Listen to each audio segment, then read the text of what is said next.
We will win. We won't rest. We won't rest.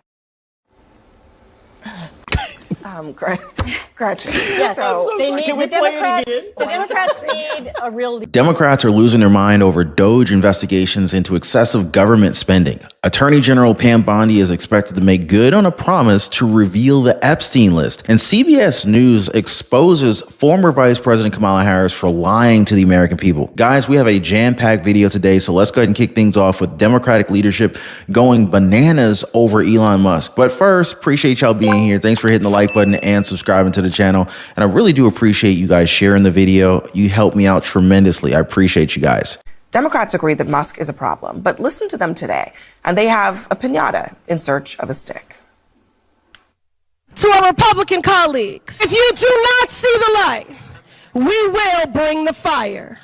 Resist! We are going to be in your face. We are going to be on your asses. We have days to stop the destruction of our democracy. We have work to do. Tell Elon Musk to take his hands off your money. We don't pledge allegiance to the creepy 22-year-olds working for Elon Musk. We pledge allegiance to the United States of America. And goddamn it, shut down the city! We are at war! We will win. We will win. We won't rest. We won't rest. Gretchen. Yes, So they need the Democrats need a real leader.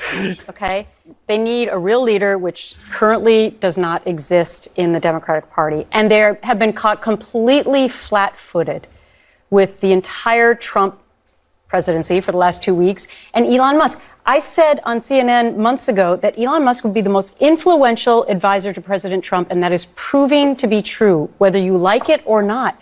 But Democrats should have had a plan for this. They knew it was coming. We say this every single night. Project 2025, we knew it. Just talked about. We knew it. Trump has said all of these things Correct. were going to happen. Correct. We saw him align with Elon Musk, which may go down as the smartest thing that any presidential candidate has ever done, from the young vote to tech, to a million other things.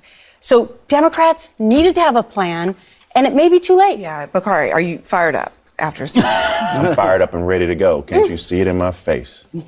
And to be clear, the intended goal of Doge is to cut wasteful spending. Now, these Democrats are saying that Elon Musk shouldn't have his hands on taxpayer money, but that's a fallacy in and of itself because he's not touching the taxpayer money anyway. He's basically just taking a look. He's got like read-only access. He's just auditing where our money goes. He's not taking or touching the money, which explains their borderline violent narrative, using terms like "we are at war" and that they're going to be bringing the fire. Like, what's up with these people? Right? I really hope that all Democrats don't think like these lunatics. This is the same rhetoric that they've been using against President Trump for years. White House Press Secretary Carolyn Leavitt, she put these liberals in their place by stating a very simple fact. Watch. Are any officials here preparing to fight Democratic lawmakers in the streets?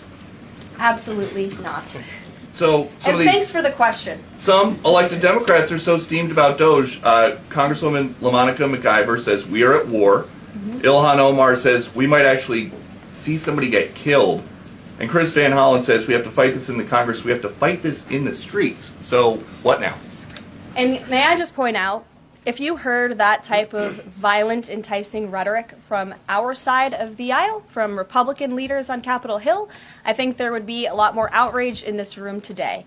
It's unacceptable, the comments that have been made by these Democrat leaders, and frankly, they don't even know what they're talking about. Because President Trump was elected with a mandate from the American people to make this government more efficient. He campaigned across this country with Elon Musk, vowing that Elon was going to head up the Department of Government Efficiency, and the two of them, with a great team around them, were going to look at the receipts of this federal government and ensure it's accountable to American taxpayers. That's all that is happening here, and for Democrat officials to incite violence and encourage Americans to take to the streets is incredibly alarming, and they should be held accountable for that rhetoric. It sounds like something that they're most concerned about is Doge engineers with access to Treasury systems. Can you clarify, do the Doge engineers have read-only access in these systems, so they are not allowed to write new code? No. So Doge doesn't have access to our money. But who makes legislation that actually moves this money around? That's right, the same people who are out there protesting against Elon Musk. They decide where our money goes. Now, this outburst of just plain desperation, it's not doing very well. In fact, even Democrats are now turned off by what guys like Chuck Schumer are currently doing. Former Democratic Representative Tim Ryan, he went on X to say this: "I just don't even know what to say anymore when I see this kind of stuff. Is it Saturday Night Live or real life? Does anyone really think that this is the future of the country? This is the only alternative to Trump's America?" This is so depressing. And to be fair to Ryan, this is what he was talking about. I'm going to stand with you in this fight, and we will win. We will win. We will win. We will win. We will win. We will win. We won't rest. We won't rest. We won't rest. We won't rest. Thank you, everybody. Thank you, Leader Schumer. The fight that they're talking about doesn't even involve us. It's their fight. And the fight is to keep spending our taxpayer money on everything else that doesn't involve the well-being of this country. I know, it's so stupid. Moving on, even more fear is being spread within the Democratic Party as Attorney General Pam Bondi got confirmed. Now, one of the things that she's expected to do is to expose the Epstein list. How many of you guys can't wait to see that list and who's on it, right? A list that's supposed to be involving some very high elites within the Democratic Party. Comment down below who you think within the Democratic Party is going to be on that Epstein list. Now, I want to go ahead and show you guys a clip where President Trump is asked about none other than former President Bill Clinton. So here's what old Bill had to say. Bill Clinton. Nice guy. Got a lot of problems coming up, in my opinion, with the famous island with Jeffrey Epstein. A lot of problems. And the problem is that our new AG, Pam Bondi, is interested in showing us the list. Here she is talking about it on Fox News. Well, we know he was on the plane, not only on the plane a couple times, multiple times. He traveled internationally with Jeffrey Epstein. And he was on the plane called the Lolita Express because it supposedly had a bed in there where Jeffrey Epstein had young girls.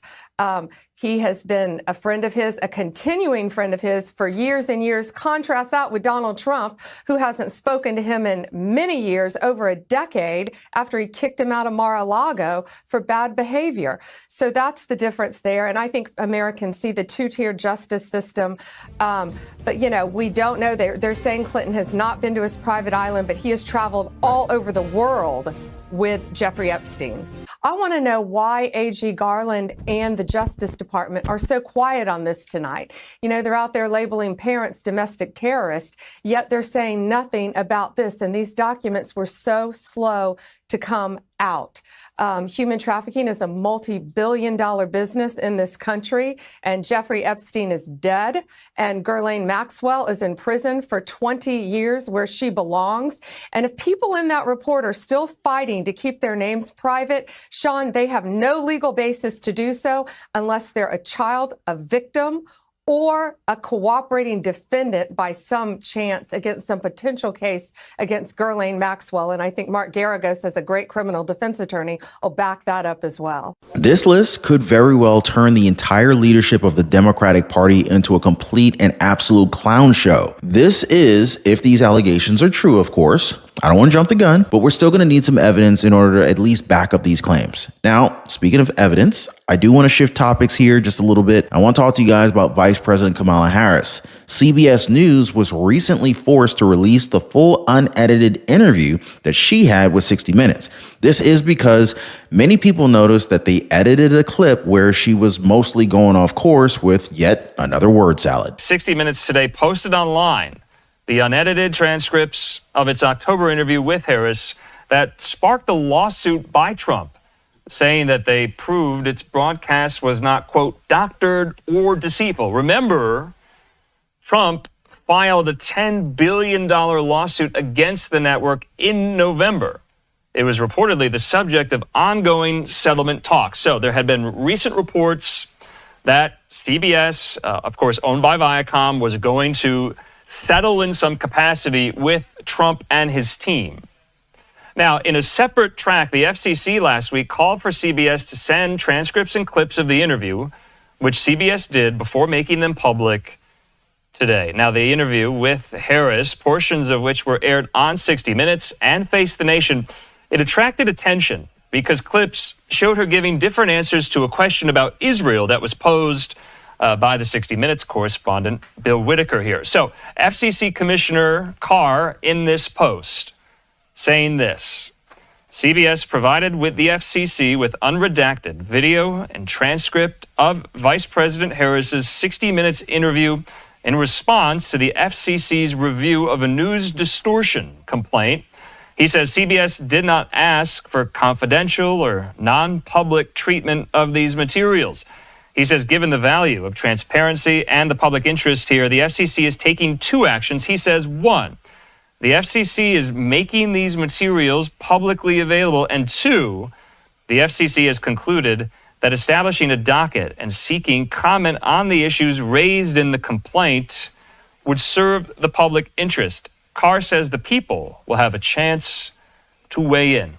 This is bound to open up the eyes within the entire country, because if Democrats and mainstream liberal media are willing to lie during a presidential race, then what else are they capable of, right? Like, what else are they willing to do? Now, here's my question. Did all of these facts now prove to you that the left has, in fact, been lying to the American people for years? So this is the complete opposite of what's been happening in the White House today, guys. Despite that, hardcore liberals are still out there to have President Trump impeached or removed from office. Now, I covered this in a previous video where it looks like it took them less than a month to file the president's impeachment. Make sure you guys check that video out right after this one, because it's just crazy how much TDS these people can have. As always, though, appreciate y'all hitting the like button. Thanks so much for subscribing to the channel. We'll see you guys next time.